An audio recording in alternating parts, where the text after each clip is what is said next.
And I'm just going to record it on here. Good evening, beautiful women in the Vision Builders community. Tonight we are back with another extraordinary interview and story within the Blossoming Women's interview series. I am so excited for this conversation and to introduce you to Nicola Foster. Nicola, welcome and thank you so much for being with us. Thank you so much. I'm excited too. Just in that brief moment before we went live, I'm thinking, oh, there's so much to talk about. Yeah. We're going to be diving in. So I wanted to make sure that we are streaming into the Facebook group. So I'll just do a little double check here. And we're all good. So Nicola is a relationship and intimacy coach or therapist. This is a topic that I feel we're going to get into some amazing words of wisdom for the women in our group, particularly for those of us that are over that sort of perimenopause or into the later bits. Things tend to change for us. So we'll get there. But what I want to do is, first of all, take us back in time. So I would love to know the threads. I want to draw all the threads together that have led to you being the woman that you are today and to do the work that you do now. So let's start with, who was Nicola when she left school? Who was the version of you at whatever you were, 17, 18, launching yourself into the adult world? How would you describe yourself then, and what did you imagine you were going to do? I recall when I was like a teenager, I really wanted to work in hospitality. I had this idea I wanted to work in a hotel, and I still sometimes think that I would have enjoyed that work actually. Yeah.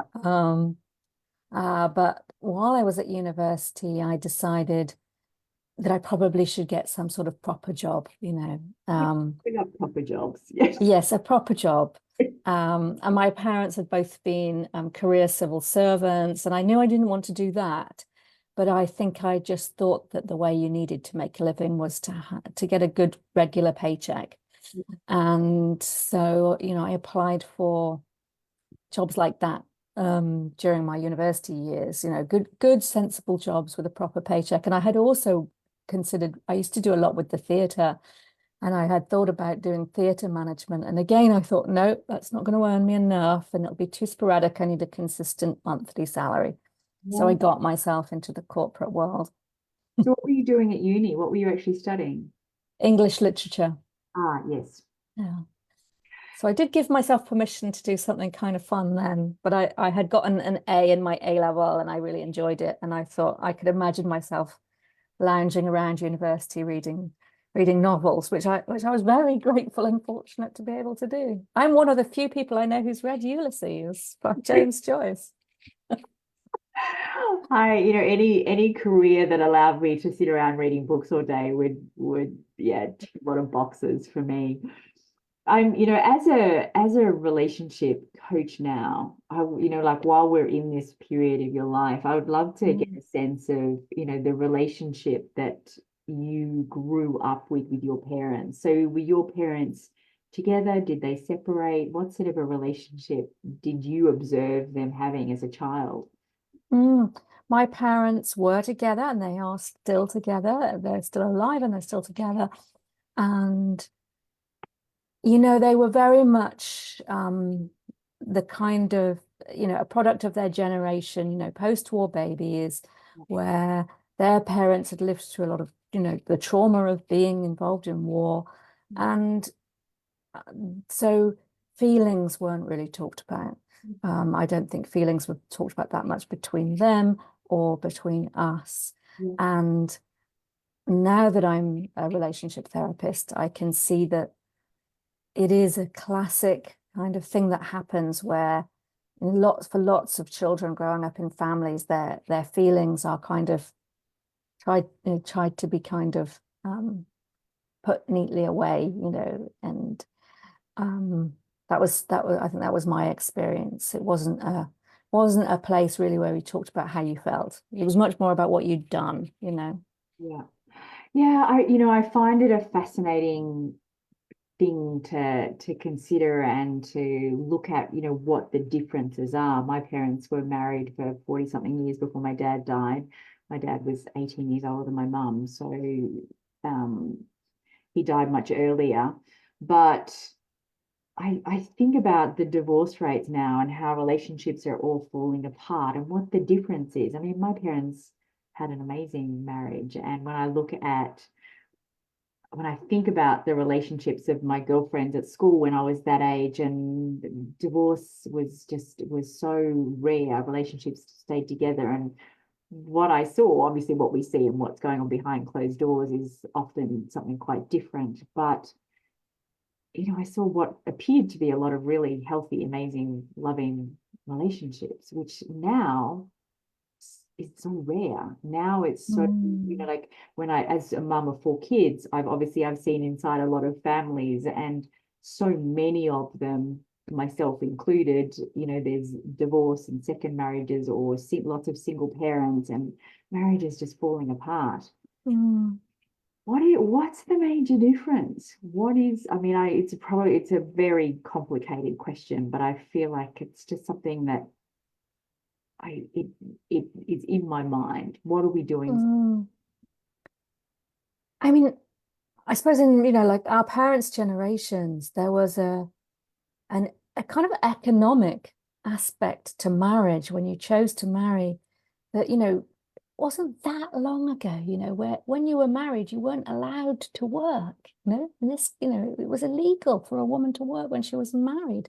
I mean, I know it's sort of like, and what happened was, there was a very gendered um, setup, wasn't there? And a man was the breadwinner, and a woman cared for children. And I mean, it was changing a lot when I was growing up. My mum did work, Yeah. but I think that when you walked up that aisle and you said, I'm going to marry, you were aware you were kind of taking on an economic role of caring for a family. Mm. And some of that kind of, it's set up, I suppose, that there was like kind of less choice and you got on with it. There was more duty. And now I think we're kind of more of an individualistic society. We're more aware of choice. We're more aware of options. We're more empowered to kind of live our best lives. And I think it might be to do with that we have more choice and less duty. And of course, there's risks and benefits to both of those kind of ways of doing it. Mm. Mm. Just noticed my camera's gone very fuzzy. I'm just going to do Oh, this to see yeah. if it comes back into focus. Okay, that's better.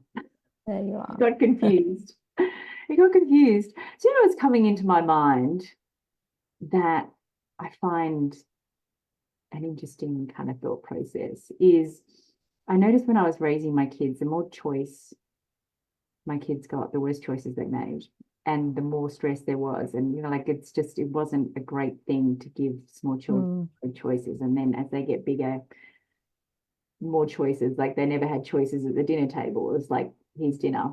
yeah. And when in and there's always, nothing is ever black and white, nothing is ever right and wrong. It's just like this curiosity. But the more choices we've had, and the more ability we have to take in a lot of different potential paths, the more we seem to go off track. I agree. I think one of the things about dating now is Mm. that, you can go on an app and you can just, and Mm. it seems like there's infinite choice.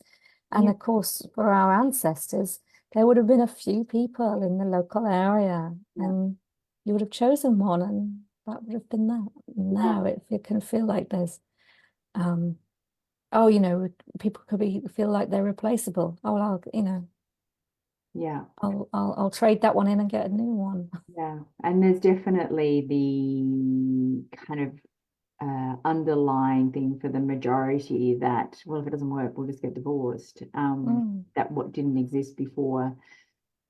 Yeah, it's I don't know how we turn this around, but it's going to be interesting to see what unfolds. For I know a lot of the children in my kids' generations in that early 20s are just saying they won't get married now. It seems to be the common train of thought. But anyway, there's so many opinions on this. It's just lovely to contemplate it and to think about it from different perspectives. Yeah, and I noticed that my heart went, oh, it's sad, you know, because I think I am a believer in the power of a stable kind of partner. It doesn't need to be a marriage, but a stable partnership, somebody who's got your back. Yeah. Yeah, there's a lot of benefits in being able to go through life with somebody who's got your back. Yeah. I've been through different, I mean, I'm in a beautiful relationship now. My second marriage is amazing. But my husband my now husband will tell you that when we met, I said, I'm unconvinced that men and women are supposed to live together. I said, I think women are supposed to all live together and have their babies and have these communal and then look after each other's children and just do women's work. And then the men come and visit, and then the men can go and do men's stuff. He still reminds me that I said that very seriously. And there's part of me that still actually, Yeah. there's elements of that are very healthy and that sort of traditional tribal kind of way that they did things. Absolutely. Yeah, we need a village. That's right. That's right. So you ended up you went into the corporate space, and what was the work that you were doing there? I started off in retail. I Right. did that for a while. Retail management, like I was an area manager for shops. And then I went into advertising for a short time, worked in an advertising agency. And then I went into marketing in publishing. Right. Yeah, okay. Okay. And so you had a pivotal moment in your 30s. And I think it's really worth looking before we dive into this, before we hit record and came in live into the group, where you were talking about how there was a long process for you before you were comfortable sharing this story. And I think that's a really relevant part of the story. But I'll let you take it from here and share what that experience was.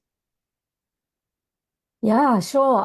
Yeah, I was just turned 30, and I'd met a guy like in my early 20s through work, and got together, and I thought that we were going to get married and have the babies, and we had lived together in several apartments and houses, and then we bought a house of our own, and we were on that kind of escalator that people go on in their 30s.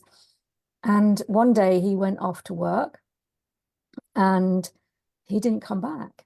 And I had no idea what to do really. And I spoke to a friend who I knew her husband was a police officer. And so I said, well, should I go to the police? And I was advised to ring the hospitals and to speak with his friends before. And so I did that. I rang the hospitals, because he literally, he'd gone out and he hadn't come back, and he was not answering his phone. And obviously I was concerned. Well, it felt like we were in good shape. I mean, we'd been very intimate that morning. It'd been Valentine's Day 2 weeks before. He'd sent me roses. We had been together for several years. And so I had no reason to think anything was wrong. No. And yeah, I spoke to people, and I did make a missing persons report with the police. Yeah, and he was missing. He was missing. I had no idea what was going on. He'd always been a big fan of the Manic Street Preachers, and a guy in the lead singer in the Manic Street Preachers had gone missing, and I think it's thought that he took his life. Right. And I did have this thought that he had taken his life. Anyhow, fast forward some time, he hadn't taken his life, and he had actually gone traveling around the world with a woman. Oh.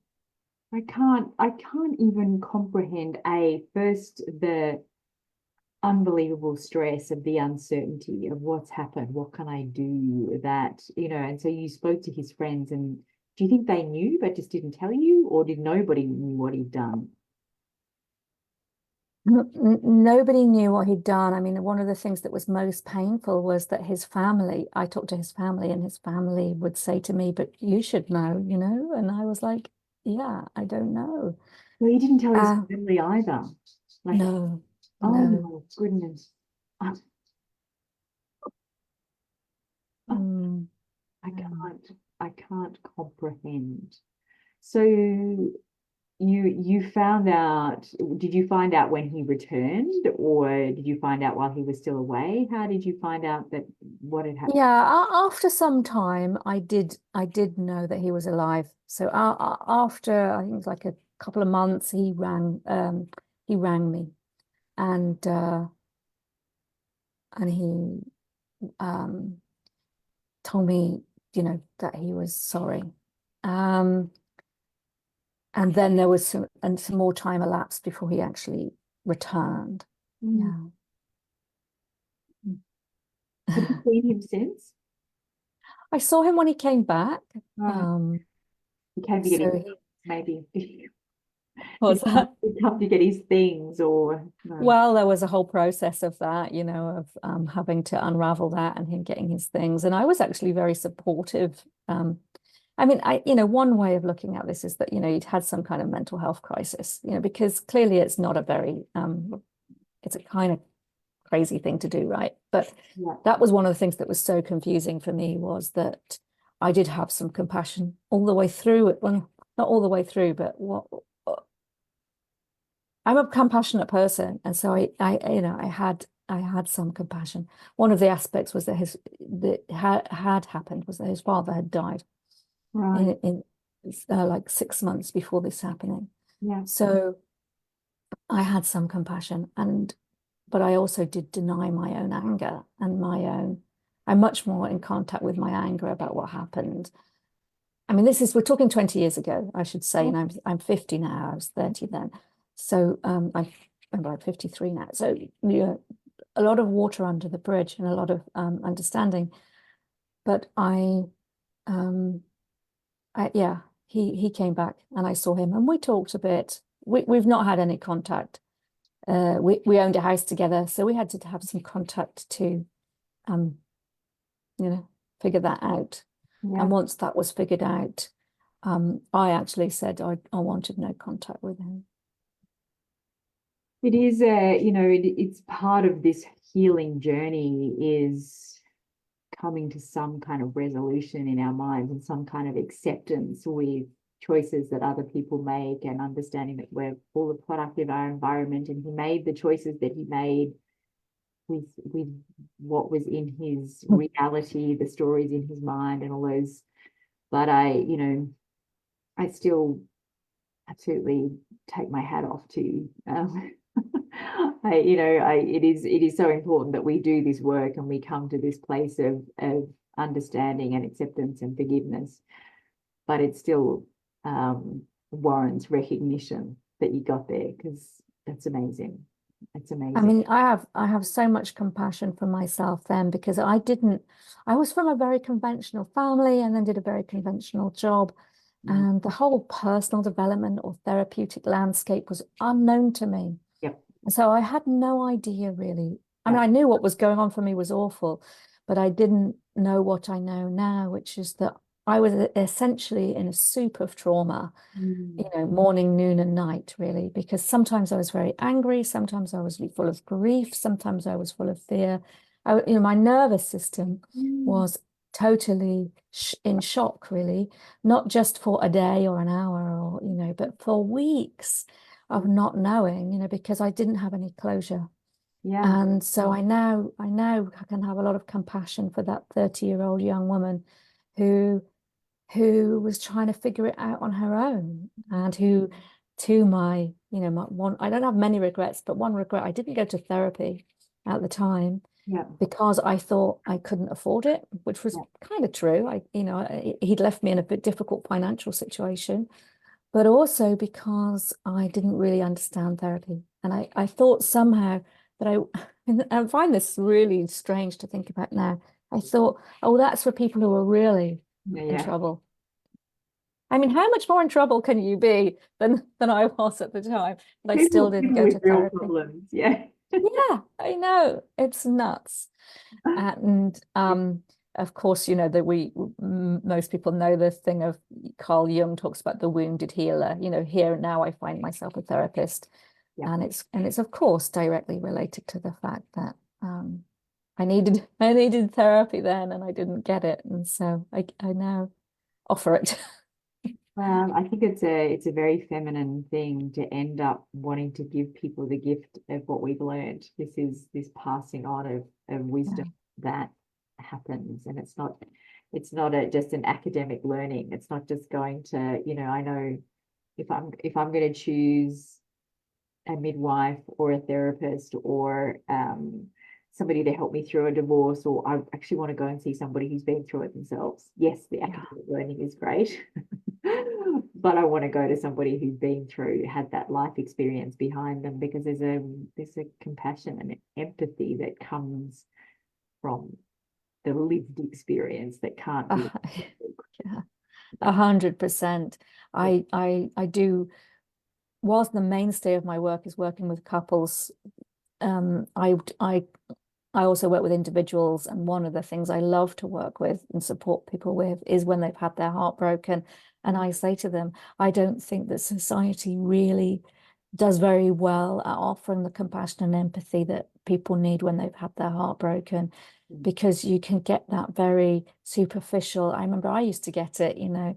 I had lots of other breakups after this one, because of course then I was in the dating scene, you know, in the 2000s, you know, internet dating, which is pretty, yeah, we may talk about that, but that's you know, I had a few other endings, and you get this kind of, oh, don't worry about it, love, plenty more fish in the sea sort of thing. And actually, when you've had your heart broken, and now as a therapist, I understand that's your attachment bond to another human that actually makes you feel safe in the world. And when that's cut unexpectedly, it feels like it's existential. You feel like you are dying, and it's huge.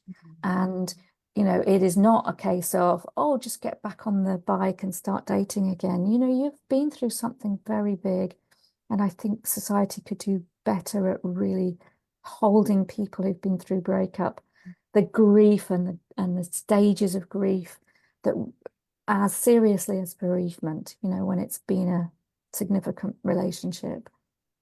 Yeah. I appreciate you saying that. And I'm sure many other women will as well. When my first husband left, I had 4 children underage, but it happened very quickly. Within a few hours, he'd packed a bag and he just literally walked away. And we've come to a place of resolution with all of that, and I understand all that now. But it was 12 months of intense grief. And I remember somebody saying to me, why do you keep calling it grief? Nobody's died. I was like, that's the only way I can describe it. Yeah, it is grief. I mean, it's very, very similar. In fact, I mean, one of the things that was part of my story was my medical doctor. You know, I went to see my medical doctor thinking I would, well, actually my boss told me, get on some sleeping tablets or something, sort yourself out. I went to see my GP and I said, oh, I told him what happened. And I said, I need antidepressants or sleeping tablets. My boss says so. And of course I'm traumatized, you know, at this point. And this man sat there. I mean, it's hard to talk about without tearing up. He sat there and he said, I don't think you need antidepressants or sleeping tablets. I mean, we can talk about them. He said, but what you've been through is absolutely awful. And he said, it's worse than bereavement. Because if he had died, you would have life insurance and you would know what was going on and you could move into a process. He said, and you have neither of those things. He said, this is absolutely awful. And he said, I understand that you can't afford therapy. He said, you can come here every Friday after I finish surgery and talk to me.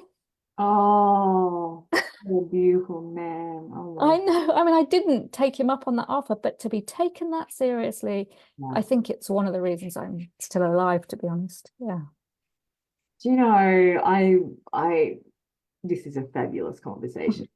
I'll start with that. There's a wonderful book called Lost Connections that I don't know if you've read it, by Johann Hari. Yes, I have. Yeah. Yeah. I love that book. I loved it so much that I did an interview series based on it last year called Connection Revolution. But you know, this conversation about not pathologizing what is normal. It is normal, you know, like when something goes horribly wrong like this, to have these experiences of grief. It's not a pathology. It is their emotions, and we've pathologized our emotions, and it's so important that we're having this conversation. You know, it's the person that's never experienced grief to say, well, you know, isn't it time you got over it? Like maybe you need a pill, or you know, like something. So the more that we can have these conversations and really hold space for people to tell their stories and to take their, you know, there's no rule book with all of these things. We process them in our own ways. It's just so important. It's so important. Yeah, and if I could, you know, offer some sort of ideas to my 30-year-old self, you know, as I'm talking to you, thinking about it, wouldn't it have been great if she could have found somebody else who was also struggling and done some co-listening? You know, that wouldn't have cost anything. It would have been a space to process. Yeah.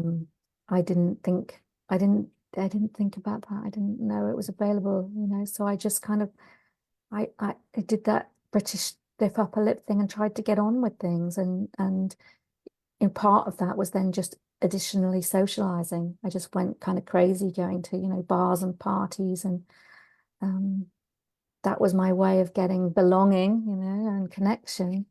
Yeah. But it was not very healthy because yeah, it's just not a particularly healthy lifestyle to be kind of going out all the time. Yeah. Yeah, I think we've become very good at saying, well, I don't want to burden people with my problems. You know, just I don't want to burden you. But you know, I feel for those that have friends or sisters or girlfriends, or you know, that have going through something, whether it's a death or a marriage breakup, or you know, whatever it is.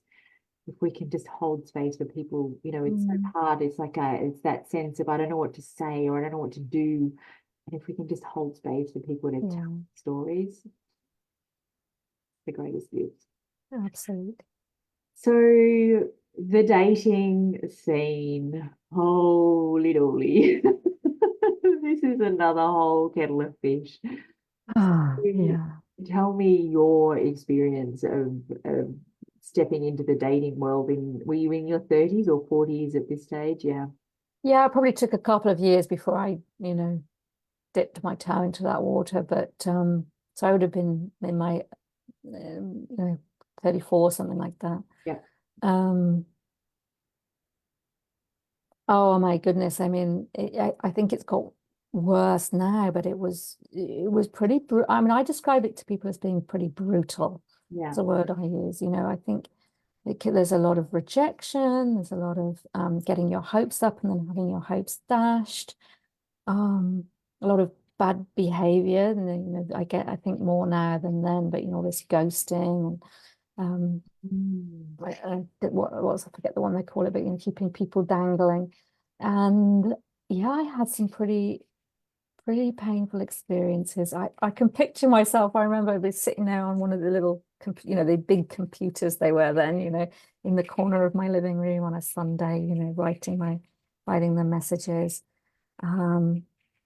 And yeah, I mean, if I think about myself then and what I've learned now as a relationship therapist, is that I put so much onus on what they thought of me and my kind of worth, you know, to be good enough for them. Was I pretty enough, thin enough, all these things? I would be going in with a very different mindset these days about thinking, you know, what can I offer them and what can they offer me? That's the questions I'd be asking now. and nothing to do with, you know, am I good enough? Like, no, is there a match here of what I have to offer Yeah. and what they have to offer? Yeah. There's a whole emotional intelligence training that needs to happen in order to negotiate that space, because it's dangerous territory when it is all when our identity becomes defined by other people's opinions and rejections. And Yeah.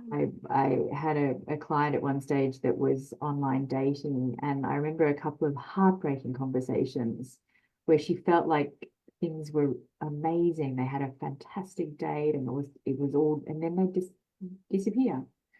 No explanation, no word, just blocked. And it's like, I don't know what I did. I don't know what I said. Like it all becomes like this awful feeling of I did something to cause that. Ah, Yeah. Yeah.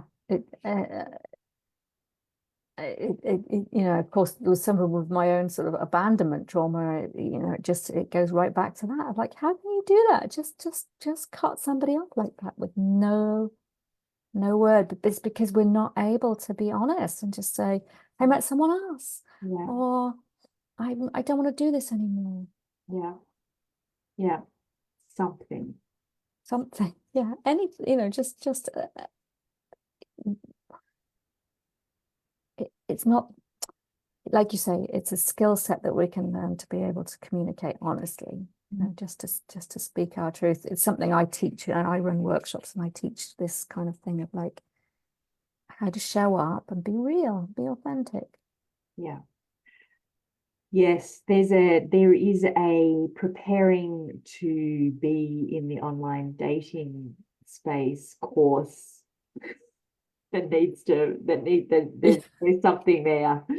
I think there's Yeah. something there that would be very valuable. Absolutely. Yeah.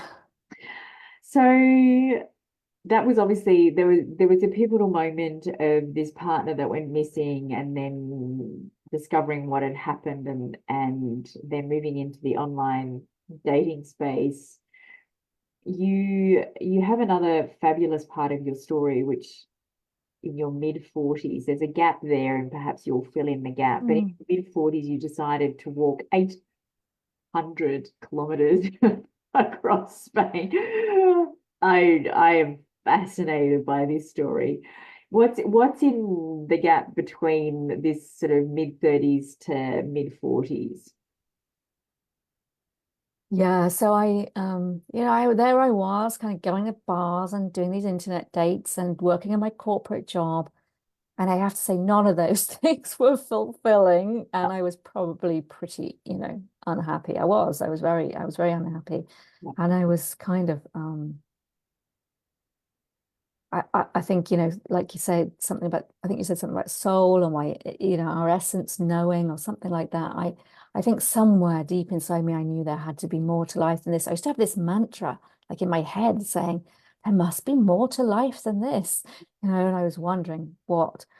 So I started, I think, with some NLP life coaching. I saw a life coach, and um, that helped me to start to think about possibility. And through that, I studied NLP and became a coach, but I was still working my corporate job. And then I kind of realized actually I want to really make a career change. And so I began to study part-time at the weekends in a university for adults. I started to study therapy with a view to becoming a therapist. And so I was making all these changes. And at the same time, I discovered personal development workshops. And I went off to places like in Europe, we have Skiros, which is a personal development center in Greece. And there's a place called Cortico Romero, which is a personal development center in Spain. And I began to become like a personal development junkie, going on workshops, which Yeah. I just loved and I still love. And I had been doing all this socializing, like I was saying, and it was an unhealthy lifestyle. And so I went to this one particular workshop at New Year because I thought I just do not want another New Year in a bar, like singing Auld Lang Syne, drunk. I could feel like my life was just, you know, My life was ahead of me, and I was doing much of it on repeat, and I wanted to choose something else. So I started studying with a teacher called Jan Day, who ran this New Year workshop, and she taught about relationships and intimacy. And I learned so much. I loved it, and it just opened me up to being able to see my own magnificence, really. That was a word that came to me fairly early on in that process, because I started to have it reflected back to me by other really cool and interesting people were kind of showing me that I was worthy. Yeah. And I think I just became more expansive. And eventually I left the corporate job with a view to starting my own therapy practice. And I could see I had a window, and I'd read there's a book by Paulo Coelho, Oh, The Alchemist. Pilgrimage. Yes. And that's what planted the seed. Many years before, I'd had this idea, like, that sounds so cool, to go on this long walk and to not know what you're going to do every day and to see what happens and to let the spirit guide you.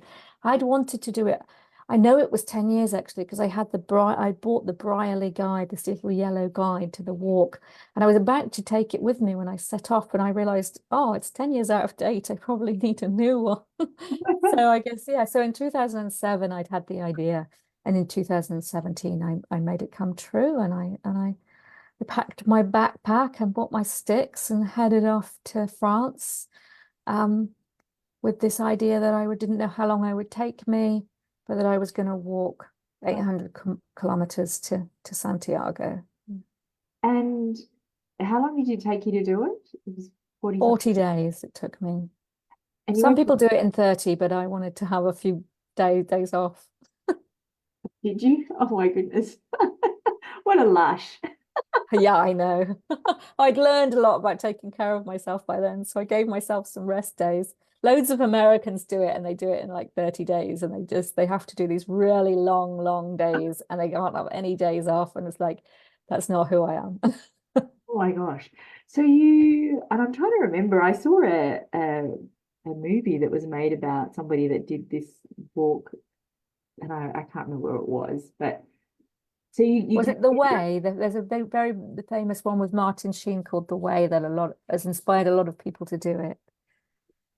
I don't know if it was that one, but so you carried like a little, like one or two man tent and all your supplies and like, Well, you actually stay in little dormitories. So you stay right. in dormitories along the way. So you just carry your clothes and your maps and your water. Yeah. Um, I, and hundreds of people walking alongside you. And it's very busy. It's not a very solo journey. So okay. you meet a lot of people from all over the world. Yeah, Um, right. That yeah. gives me a different picture in my head. So,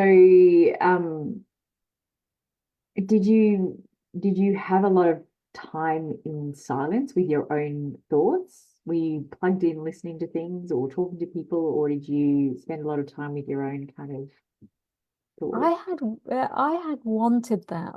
I had wanted to spend a lot of time with my own thoughts, and I didn't get it. It is actually quite busy, and I'm quite a sociable person, and so I would find myself meeting interested people and talking to them. So there were some days that I was able to have solo thinking time, but a Mm, lot of the time, and I wrote these funny posts actually that on social media when I was gone, like I was sort of making myself laugh at the craziness of the days, because you get up like super early in the morning because loads of people start walking early, so all the doors bang in the dormitories, and then you have blisters on your feet, so you have to spend ages kind of attending to your foot care before you can even put your boots on, and then you grab like a cup of tea or something, and then you're off and you're walking, and you have some stops during for a coffee and stuff as you go along. You tend to be finished by early afternoon. Then you have to wash your clothes and do your stretches and attend to your feet, and then maybe you have a little walk around the town that you've arrived in, a little rest, and you have your supper, and then you're exhausted and you're in bed, where it's also quite noisy because of all the snoring in the dormitories, and then you're up doing it all again. It's quite a busy you know, it's quite a Amazing. busy time. Yeah, amazing. I ask because I'm fascinated by it's actually my coach who shared a story. She went bankrupt and lived in her car, but she credits that time where she couldn't afford to drink or overeat, or there was no Netflix, there was no distractions. Mm, She actually credits that having to be in her own head to the incredible success that she has now. There was no mm, distracting. There just wasn't any.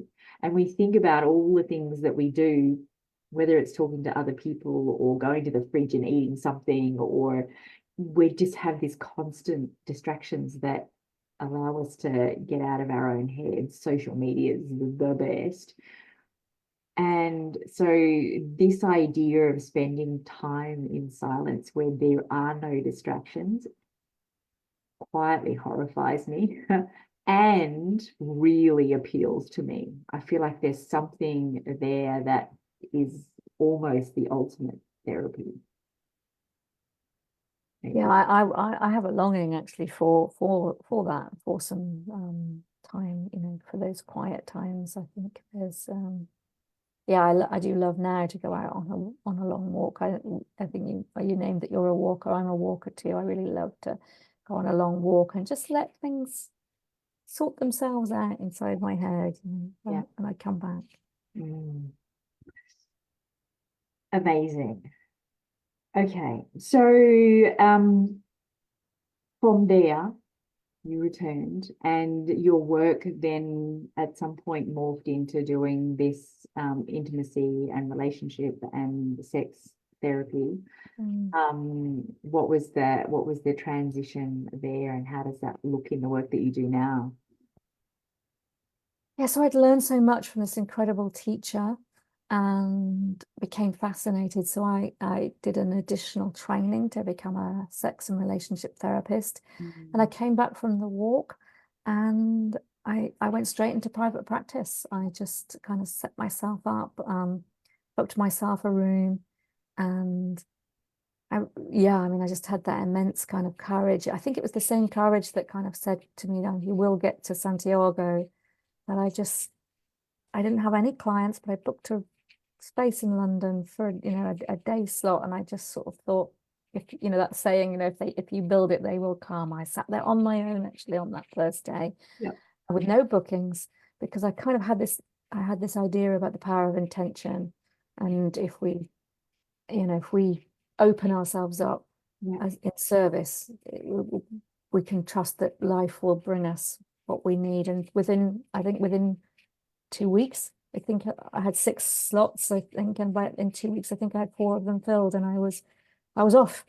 And I've been kind of busy as a sex and relationship therapist ever since, really. That was in 2018, so 2024, 6 years, and it's gone by like in a flash. Amazing. And I work with couples and individuals, and sometimes it's about sort of psychosexual issues, and sometimes it's about sex in the marriage or lack of desire, or sometimes it's heartbreak or dating, or I like to do lots of them because I find it keeps me on my toes and it keeps me interested in Mm, working with different people. the variety. Yeah, the It's variety. yeah, the question that comes to mind is what is, for women perhaps 50 plus in relationships, what is the most common sort of threads that you see that have perhaps been carried through because of a generation thing or a way that we're taught to express or not express, or what are the common things that you sort of Mm. So one of the most common things that shows up in my work is like a lack of desire, or people kind of women often will be making themselves wrong. What I hear people say is, I I don't want sex anymore. I don't have any desire. I used to, it's gone. It must be my hormones. I'm, and what am I going to do? Because my partner does still want sex, and um, how on earth are we going to move forward? Because I'd be happy if I never had it again.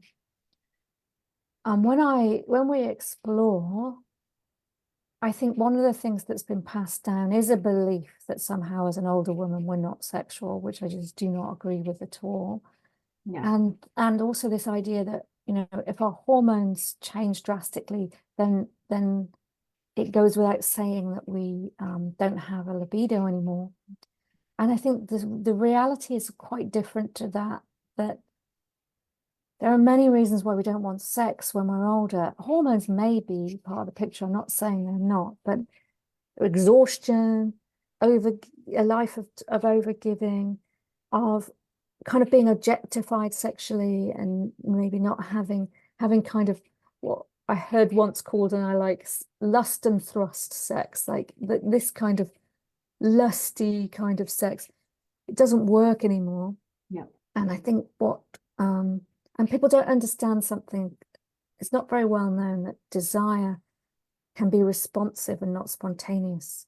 So lots of people think they should feel horny, and most women, a huge majority of women don't feel spontaneously horny, Yeah. but actually they can feel a responsive desire in response to being touched in a way that really they enjoy. Yeah. And so a lot of what I'm helping people to do is to get in touch with what might be something that they would enjoy, that would feel nourishing and nurturing and relaxing and enjoyable, that might look quite different to the sort of sex they were having, especially if they've been together a long time. Yeah. Yeah. Yeah. I can absolutely see how, you know, in this talking to girlfriends and so on, I can absolutely see how that's a very relevant conversation. Absolutely. Mm.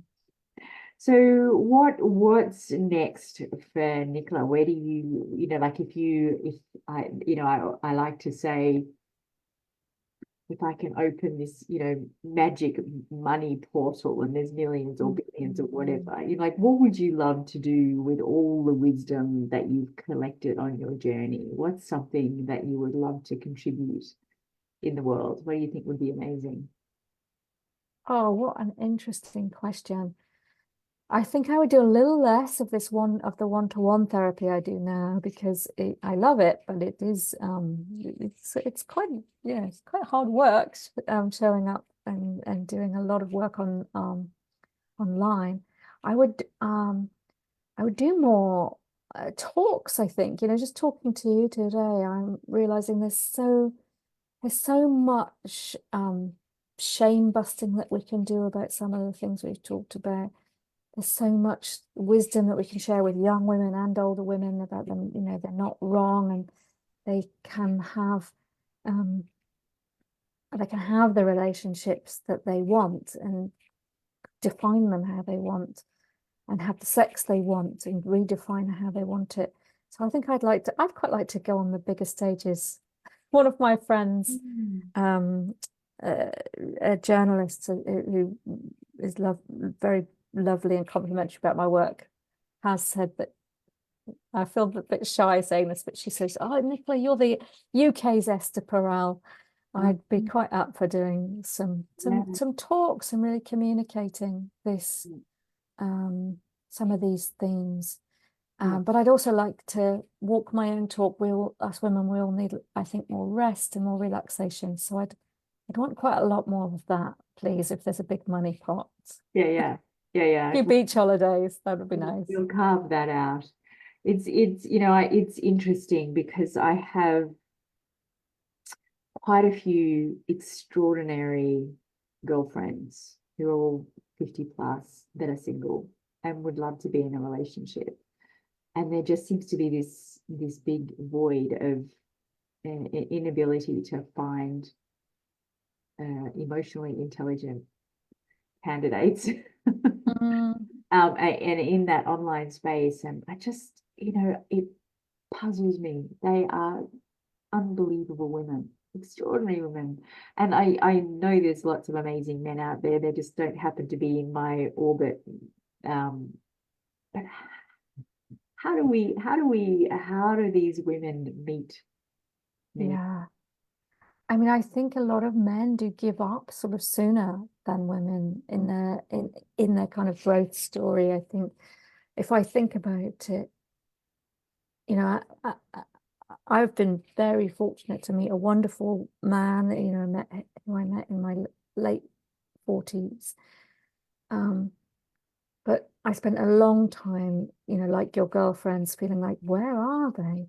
But Mm, as I take a step back and look, I think a lot of men, you know, they get scared away um, from the dating and relating scene because they've been hurt, and so they find a hobby like, I don't know, bird watching or hiking or something that they enjoy, or they like the computer games or whatever it is, and they kind of take themselves away. They kind of put the drawbridge up. I think that happens quite a lot.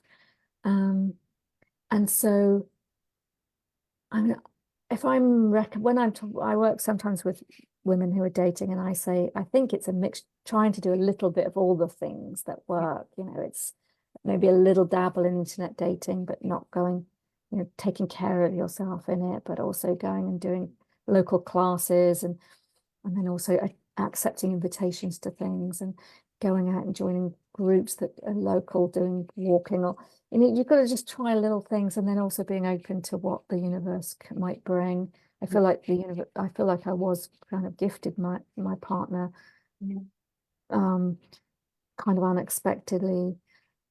So yeah, I think it's like remaining open and not putting all your eggs in one basket. But one of the reasons I do run workshops, and I run them for men and for women, yeah, and I do coaching and things for men and for women. It feels really important to me to kind of bring the men with yeah, us, you know, to keep supporting men yeah, in their unfolding journeys.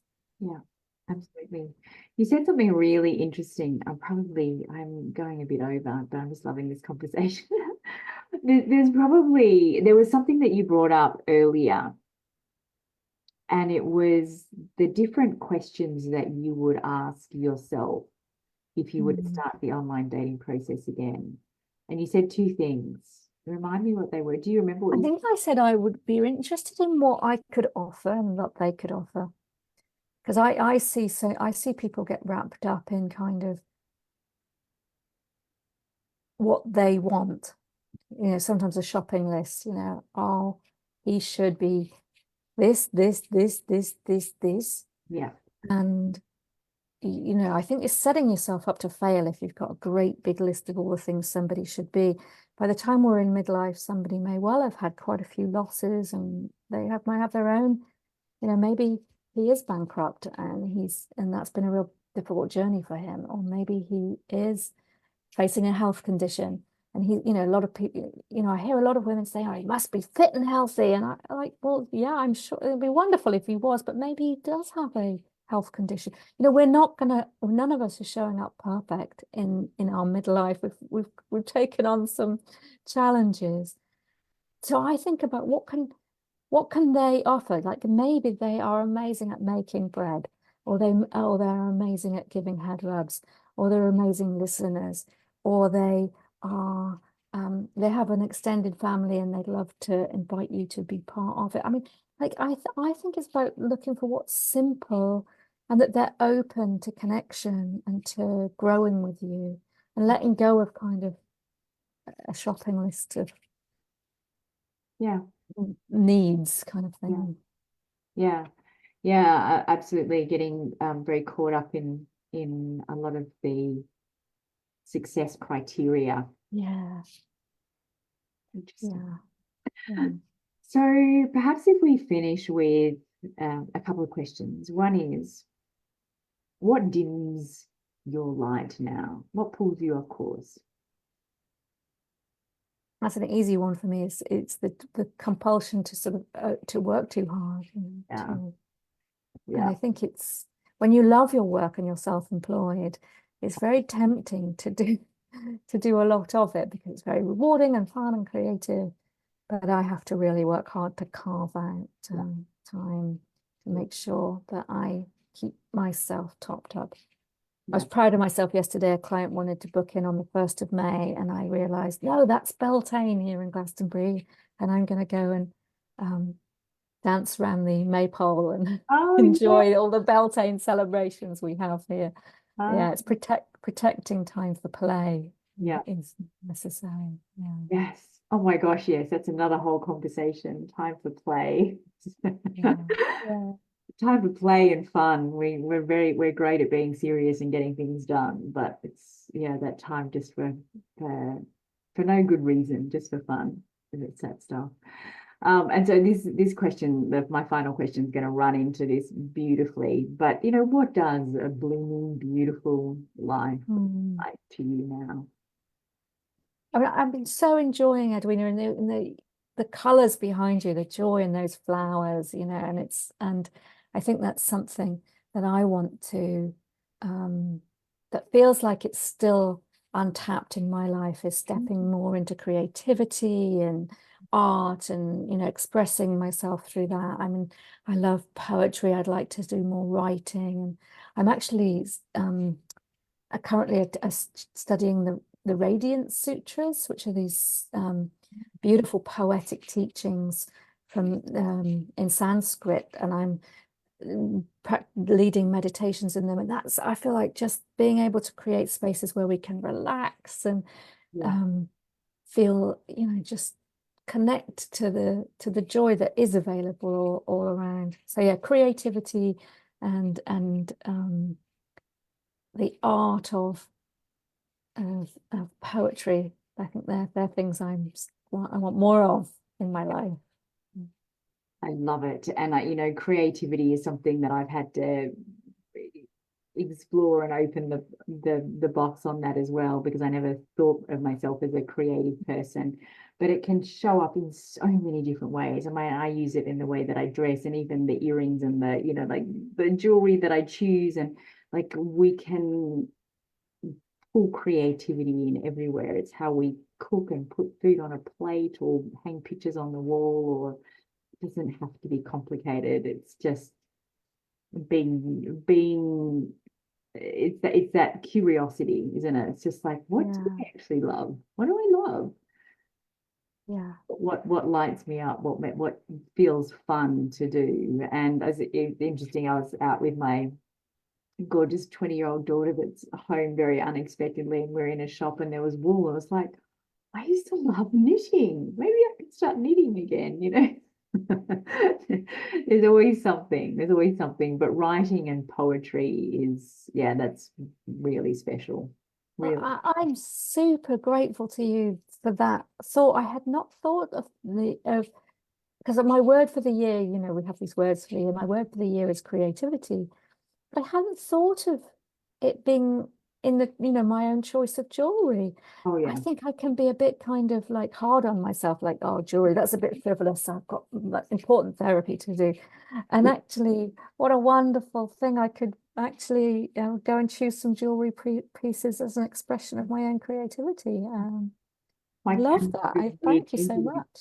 I is it going to focus? I don't know why it keeps going off. I think because I've got colors all changing everywhere. The focus is, I'm sorry, that's so annoying. Oh, yeah. I'm back. I actually got my daughter. I've got two daughters and two sons, and one of my daughters is great with makeup, and I got her to teach me how to put makeup on. And about to be 52. I think I might have been 49 or 50 before I learned how to put makeup on. And like it's very basic what I do. But all these things are a different form of creativity. And um, there was a fabulous, there's a Dr. Christiana Northrup. I don't know if anyone Mm, knows. She wrote a book called The Ageless Goddess, and she mm, talks about adorning the goddess. And I was like, mm, hmm, okay, that sounds fun. So if we think about adorning ourselves, it's the jewelry and the makeup if you want to, and the clothes, and it's just wearing things that make you feel fabulous. It's absolutely mm, a form of creativity. I've talked a bit about uh, Iris Apfel, who just mm, died. I don't know if you know who mm. she was. She was I 100. can picture her, yeah. Yeah. She was 102 and she was fabulous. She's a fashion icon. And I just look at her stuff and I was like, oh my gosh, it's just brings me so much joy to look Mm, at the different clothes and the jewelry and so mm. anyway. Thank you so Or much for a fabulous conversation. Please tell us, where do people find you? What's the best place to look at the work that you're doing? yeah, I have a website called Real Relating, so www.realrelating.com. And you can find me on Insta. I'm Real Relating with Nicola. And yeah, I send out a newsletter every week with tips and resources and ideas. That's probably the best thing to do, actually, is if you want to stay in touch with me, is just Yep. receive that. And Yep. um, yeah, there's all kinds of sort of resources and things I put out there for women in midlife, or for dating, or for trying to resolve relationships between partners. So Yep. yeah, that's where you'll find me. Perfect. Thank you so, so much for this wonderful conversation. It's been an absolute pleasure. It's such a pleasure. I can see my face looking, happier than when I began. I know you, this is your gift, is Mm. allowing women to shine through telling their story. And it's a wonderful gift. So thank you. I've really enjoyed it. It's my pleasure. It's my, every now and then I get to pinch myself and go, I get to call this work. It's pretty nice. Oh, yeah, great. All right, that's it from us. And well, for our evening on this side of the planet, for morning on your side of the planet. But that's it from us today. And I'll be back with more gorgeous stories to share with you tomorrow. All right, that's it from me today. So much love, and bye for now. Bye bye.